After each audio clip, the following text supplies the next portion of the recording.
La Bible en un an, le 28 février, le livre du Lévitique, chapitre 22, verset 26, au chapitre 24, verset 9, le livre des Psaumes, chapitre 44, verset 1 à 9, le livre des Proverbes, chapitre 9, verset 10 à 12, l'évangile de Matthieu, chapitre 15, verset 29, au chapitre 16, verset 12. Le Lévitique, chapitre 22.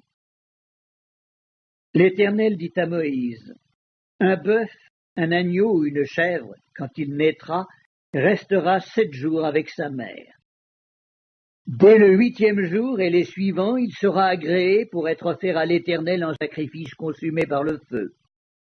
Bœuf ou agneau, vous n'égorgerez pas un animal et son petit le même jour. Quand vous offrirez à l'Éternel un sacrifice d'action de grâce, vous ferez en sorte qu'il soit agréé. La victime sera mangée le jour même.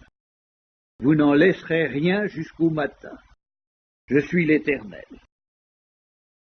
Vous observerez mes commandements et vous les mettrez en pratique. Je suis l'Éternel. Vous ne profanerez point mon saint nom, afin que je sois sanctifié au milieu des enfants d'Israël. Je suis l'Éternel qui vous sanctifie et qui vous ai fait sortir du pays d'Égypte pour être votre Dieu. Je suis l'Éternel. Le Lévitique, chapitre 23. L'Éternel parla à Moïse et dit: parle aux enfants d'Israël et tu leur diras: les fêtes de l'Éternel que vous publierez seront de saintes convocations. Voici quelles sont mes fêtes. On travaillera 6 jours, mais le 7e jour est le sabbat, le jour du repos. Il y aura une sainte convocation. Vous ne ferez aucun ouvrage, c'est le sabbat de l'Éternel dans toutes vos demeures.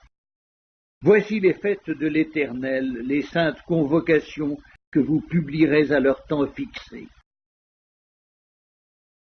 Le 1er mois, le 14e jour du mois, entre les 2 soirs, ce sera la Pâque de l'Éternel. Et le 15e jour de ce mois, ce sera la fête des pains sans levain, en l'honneur de l'Éternel. Vous mangerez pendant 7 jours des pains sans levain.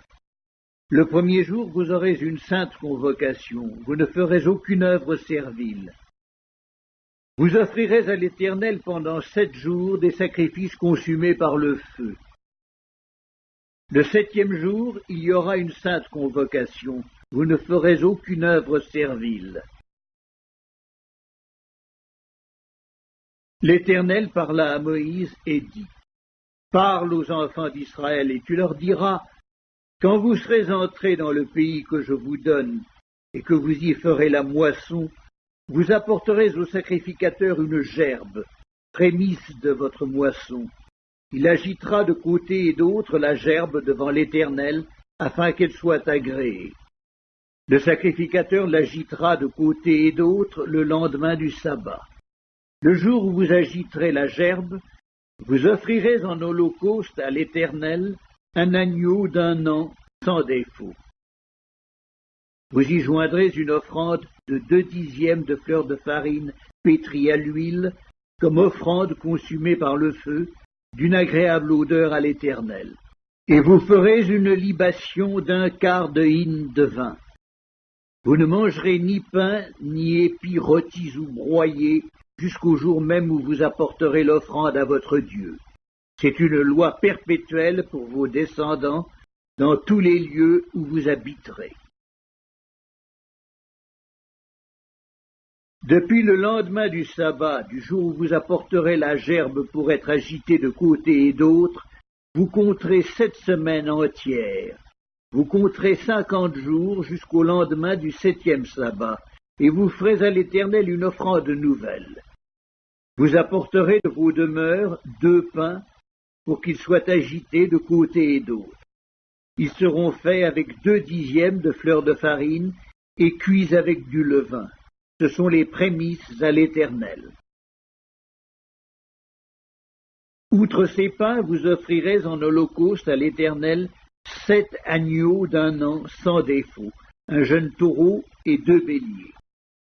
Vous y joindrez l'offrande et la libation ordinaire, comme offrande consumée par le feu, d'une agréable odeur à l'Éternel. Vous offrirez un bouc en sacrifice d'expiation et 2 agneaux d'1 an en sacrifice d'action de grâce. Le sacrificateur agitera ses victimes de côté et d'autre devant l'Éternel avec le pain des prémices et avec les 2 agneaux. Elles seront consacrées à l'Éternel et appartiendront au sacrificateur. Ce jour même, vous publierez la fête et vous aurez une sainte convocation. Vous ne ferez aucune œuvre servile. C'est une loi perpétuelle pour vos descendants dans tous les lieux où vous habiterez. Quand vous ferez la moisson dans votre pays, tu laisseras un coin de ton champ sans le moissonner, et tu ne ramasseras pas ce qui reste à glaner. Tu abandonneras cela aux pauvres et à l'étranger. Je suis l'Éternel, votre Dieu. L'Éternel parla à Moïse et dit, « Parle aux enfants d'Israël et dis, le 7e mois, le 1er jour du mois, vous aurez un jour de repos, publié au son des trompettes, et une sainte convocation. Vous ne ferez aucune œuvre servile, et vous offrirez à l'Éternel des sacrifices consumés par le feu. » L'Éternel parla à Moïse et dit, « Le 10e jour de ce 7e mois, ce sera le jour des expiations. Vous aurez une sainte convocation, vous humilierez vos âmes et vous offrirez à l'Éternel des sacrifices consumés par le feu. Vous ne ferez aucun ouvrage ce jour-là, car c'est le jour des expiations, où doit être faite pour vous l'expiation devant l'Éternel votre Dieu. Toute personne qui ne s'humiliera pas ce jour-là sera retranchée de son peuple. Toute personne qui fera ce jour-là un ouvrage quelconque, je la détruirai du milieu de son peuple. Vous ne ferez aucun ouvrage, c'est une loi perpétuelle pour vos descendants dans tous les lieux où vous habiterez. Ce sera pour vous un sabbat, un jour de repos, et vous humilierez vos âmes. Dès le soir du 9e jour jusqu'au soir suivant, vous célébrerez votre sabbat. L'Éternel parla à Moïse et dit, « Parle aux enfants d'Israël et dis, le 15e jour de ce 7e mois, ce sera la fête des tabernacles en l'honneur de l'Éternel, pendant 7 jours. Le 1er jour, il y aura une sainte convocation. Vous ne ferez aucune œuvre servile. Pendant 7 jours, vous offrirez à l'Éternel des sacrifices consumés par le feu. Le 8e jour, vous aurez une sainte convocation et vous offrirez à l'Éternel des sacrifices consumés par le feu. Ce sera une assemblée solennelle.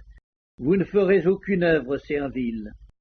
Telles sont les fêtes de l'Éternel, les saintes convocations, que vous publierez, afin que l'on offre à l'Éternel des sacrifices consumés par le feu, des holocaustes, des offrandes, des victimes et des libations, chaque chose au jour fixé. Vous observerez en outre les sabbats de l'Éternel, et vous continuerez à faire vos dons à l'Éternel, tous vos sacrifices, pour l'accomplissement d'un vœu et toutes vos offrandes volontaires. Le 15e jour du 7e mois, quand vous récolterez les produits du pays, vous célébrerez donc une fête à l'Éternel pendant 7 jours.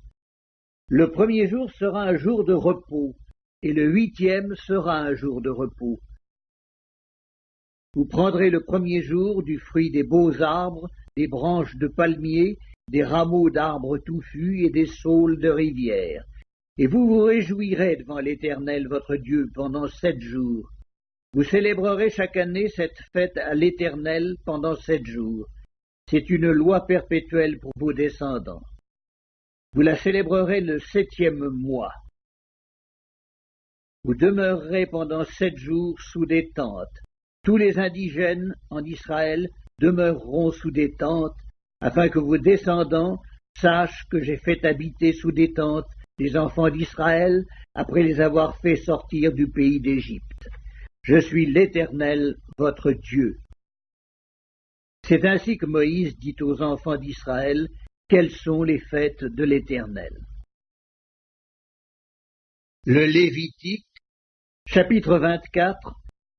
L'Éternel parla à Moïse et dit: Ordonne aux enfants d'Israël de t'apporter pour le chandelier de l'huile pure d'olive concassée, afin d'entretenir les lampes continuellement. C'est en dehors du voile qui est devant le témoignage, dans la tente d'assignation, qu'Aaron la préparera pour que les lampes brûlent continuellement du soir au matin en présence de l'Éternel. C'est une loi perpétuelle pour vos descendants. Il arrangera les lampes sur le chandelier d'or pur pour qu'elles brûlent continuellement devant l'Éternel. Tu prendras de la fleur de farine et tu en feras 12 gâteaux. Chaque gâteau sera de 2 dixièmes. Tu les placeras en 2 piles, 6 par pile, sur la table d'or pur devant l'Éternel. Tu mettras de l'encens pur sur chaque pile, et il sera sur le pain comme souvenir, comme une offrande consumée par le feu devant l'Éternel. Chaque jour de sabbat, on rangera ces pains devant l'Éternel continuellement. C'est une alliance perpétuelle qu'observeront les enfants d'Israël. Ils appartiendront à Aaron et à ses fils, et ils les mangeront dans un lieu saint. Car ce sera pour eux une chose très sainte, une part des offrandes consumées par le feu devant l'Éternel. C'est une loi perpétuelle. Psaume 44, au chef des chantres, des fils de Corée, cantique. Ô Dieu, nous avons entendu de nos oreilles, nos pères nous ont raconté les œuvres que tu as accomplies de leur temps au jour d'autrefois. De ta main tu as chassé des nations pour les établir, tu as frappé des peuples pour les étendre. Car ce n'est point par leur épée qu'ils se sont emparés du pays, ce n'est point leur bras qui les a sauvés, mais c'est ta droite, c'est ton bras, c'est la lumière de ta face, parce que tu les aimais. Ô Dieu, tu es mon roi. Ordonne la délivrance de Jacob, avec toi nous renversons nos ennemis, avec ton nom nous écrasons nos adversaires. Car ce n'est pas à mon arc que je me confie, ce n'est pas mon épée qui me sauvera, mais c'est toi qui nous délivres de nos ennemis et qui confonds ceux qui nous haïssent. Nous nous glorifions en Dieu chaque jour et nous célébrerons à jamais ton nom. Livre des Proverbes, chapitre 9. Le commencement de la sagesse, c'est la crainte de l'Éternel, et la science des saints, c'est l'intelligence. C'est par moi que tes jours se multiplieront et que les années de ta vie s'augmenteront. Si tu es sage pour toi. Si tu es moqueur, tu emporteras seul la peine. Matthieu, chapitre 15. Jésus quitta ces lieux et vint près de la mer de Galilée. Étant monté sur la montagne, il s'y assit. Alors s'approcha de lui une grande foule, ayant avec elle des boiteux, des aveugles, des muets, des estropiés et beaucoup d'autres malades. On les mit à ses pieds, et il les guérit.